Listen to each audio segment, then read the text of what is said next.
Welcome to our channel. Today we're diving into the dark and chilling world of South Africa's most notorious serial killers.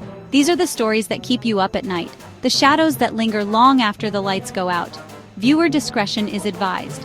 We're gonna crawl inside the minds of monsters, try to understand the darkness that drove them to commit such unspeakable acts. It ain't gonna be pretty, but it's important to remember these victims, to give them a voice. This is their story now too. Let's not forget that. Elias Sitavudzi, nicknamed the Panga Man, a name that sent shivers down your spine back then. Date of birth unknown. He was a South African serial killer who operated in the township of Atteridgeville. The people of Atteridgeville lived in fear of this man, lived in fear of his machete, his panga from 1953 to 1959. He'd appear in the dead of night, a phantom preying on the innocent women. Each swing of his blade, another life extinguished. Another family left to grieve, left to pick up the pieces. The body count rose, and the fear, it just choked the life out of the community. But even in darkness, there's always a glimmer of hope. And for Atteridgeville, that hope came in the form of justice. In 1960, the nightmare finally ended. Sitavudzi was arrested, convicted, and hanged for his crimes. The shadow that loomed over Atteridgeville lifted, but the scars remained.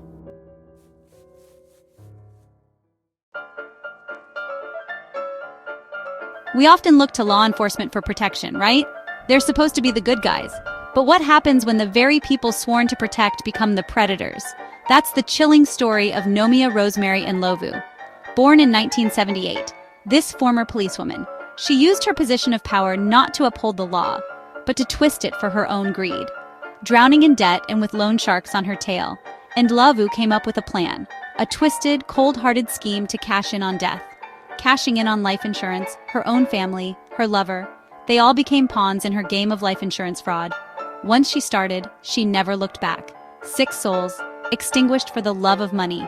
Imagine the betrayal, the utter devastation of those who thought they knew her. In 2021, justice finally caught up with Ndlovu. 6 life sentences, a punishment fitting for the gravity of her crimes. But the scars of her betrayal, they run deep. A chilling reminder that monsters can lurk even in the most unexpected places. This story, it's every parent's worst nightmare. The thought of your child snatched away, gone without a trace. That's the terror that Gert van Rooyen and his mistress Joey Harhoff unleashed upon South Africa. Cornelius Gerhardus van Rooyen, born in the 11th of April 1938, was a South African pedophile and serial killer who abducted and sexually assaulted 6 young girls. Between 1988 and 1989, he preyed on the innocent, abducting and killing young girls. These weren't just murders, they were acts of pure evil, fueled by a depravity that chills you to the bone. Imagine the families, clinging to hope, praying for their daughter's safe return, only to be met with silence. The not knowing, the waiting, it's a special kind of hell. But Van Rooyen was a coward till the end. In 1990, facing arrest, he chose a gruesome escape, a murder-suicide pact that took his secrets to the grave. No justice, no answers, just a gaping wound of grief and unanswered questions that haunts those families to this day. Johannesburg, the city of gold, a place pulsing with life, with dreams. But in the shadows, a darkness stirred. A predator stalked the streets. They called him the Wemmer Pankiller, and his name was Maupa Cedric Maki. His hunting ground, the quiet suburbs, his prey, innocent souls just trying to make their way in the world. 27 murders, at least, that we know of, each one a life brutally extinguished. Imagine the fear that gripped the city, the way people looked over their shoulders wondering if they were next.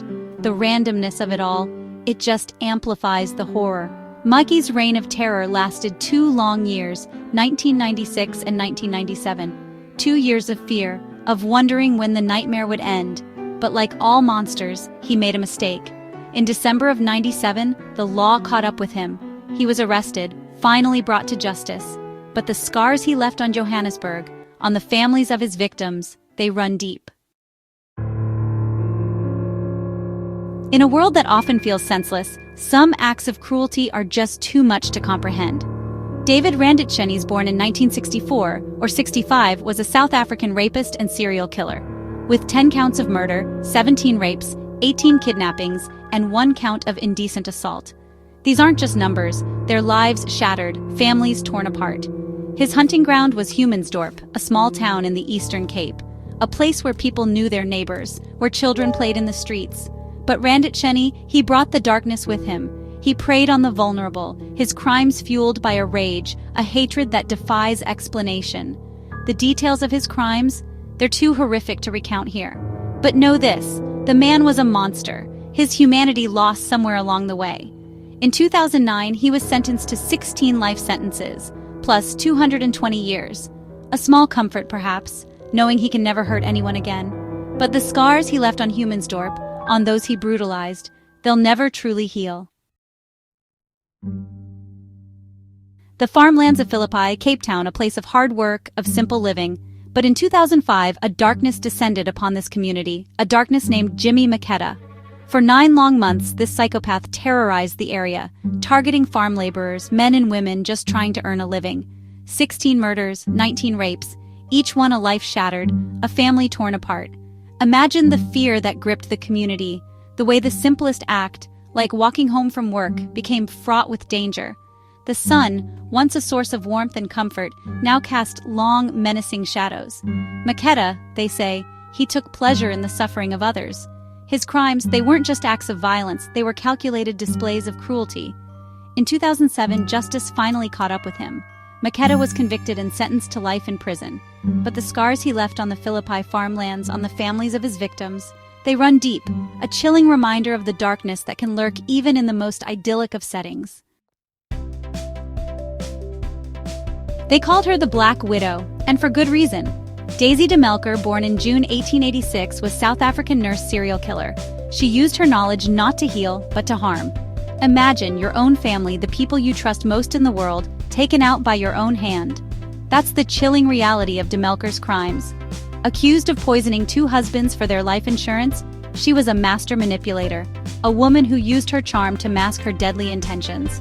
While she was only found guilty of poisoning her son with arsenic, the suspicions surrounding her other husband's deaths lingered. The court saw enough to condemn her, though. Imagine the fear, the not knowing if the person sleeping next to you is plotting your demise. It's a betrayal that cuts deep, that shakes you to your core. De Melker's story is a reminder that evil can wear many faces, that sometimes the most dangerous predators are the ones lurking closest to home. The Phoenix Strangler. The name itself sends shivers down your spine. Sipho Thwala, he wasn't content with just taking lives, he wanted to own them, to control them even in death. 16 women, their lives brutally cut short, their bodies discarded in the sugarcane fields of KwaZulu-Natal. Imagine the terror, the way every shadow held the potential for violence, for death. Thwala's reign of terror lasted for years, his crimes escalating in their brutality. He would strangle his victims, often raping them before or after death. The community lived in fear, the authorities desperate to catch the monster in their midst. Finally, in 1999, justice prevailed. Thwala was apprehended, convicted of 16 murders and 10 rapes. 506 years in prison, a sentence that reflects the sheer depravity of his crimes. But the scars he left on KwaZulu-Natal, on the families of those 16 women, they run deep. A testament to the enduring power of fear and the devastating consequences of unchecked violence. Some cases defy easy explanation. They linger in the public consciousness, a puzzle with missing pieces. Henri Christo van Breda's story is one of those cases. In June 2016, he walked into a police station, surrendered himself for the brutal murders of his own family. His parents, his brother, all gone. Only his sister survived the attack, clinging precariously to life. The details of that night remain shrouded in mystery. What drove Van Breda to allegedly commit such a heinous act? Was it a break with reality, a descent into madness? Or was it something far more calculated, far more sinister? The trial captivated the nation. The evidence presented both damning and perplexing. In the end, Van Breda was found guilty and sentenced to 3 life terms. But questions linger. What truly transpired in that house of horrors? It's a mystery that may never be fully solved, a chilling reminder that sometimes the darkest truths lie buried beneath layers of speculation and unanswered questions. We've walked through the darkness together, confronted the horrors that humans are capable of. But amidst the grief, the anger, the despair, there's a glimmer of hope. We remember the victims, honor their memories by fighting for a safer, more just tomorrow. These stories, they serve as a stark reminder of the importance of vigilance, of looking out for one another. We must be the light that pushes back against the shadows, the voices that speak out against injustice and violence. Let these tragedies fuel our determination to create a world where such horrors are unthinkable. Let's honor the lives lost by working towards a future where every life is valued, where every child can grow up free from fear. This is our pledge, our promise to the victims and to ourselves. We will never forget. We will continue to fight for a better tomorrow. Thank you for watching. These stories are tough to stomach, I know, but it's important to talk about them, to shine a light on the darkness. If you found this video informative, please like, share, and subscribe for more content. Let's keep the conversation going in the comments below. Share your thoughts, your feelings, your hopes for a safer future. Stay safe and vigilant. Remember, we're all in this together.